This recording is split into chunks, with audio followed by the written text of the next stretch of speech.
Watch as an 85-year-old man helps thwart a robbery at an Irish betting parlor.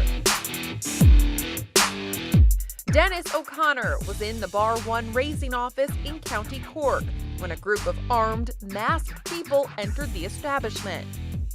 While one of the masked would-be robbers demands the contents of the shop safe, O'Connor approaches an accomplice who's wielding a hammer. The fearless great-grandfather struggles with the alleged bandit and chases him out the door with a chair. Then O'Connor knocks down the remaining masked person before the suspect hightails it outside. The masked intruders left empty-handed. Police officials did not recommend O'Connor's actions.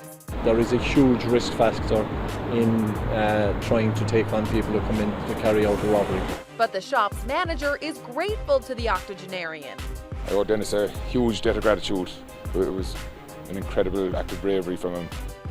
And a group of failed crooks will be thinking twice before underestimating a senior citizen. Be sure to watch Inside Edition.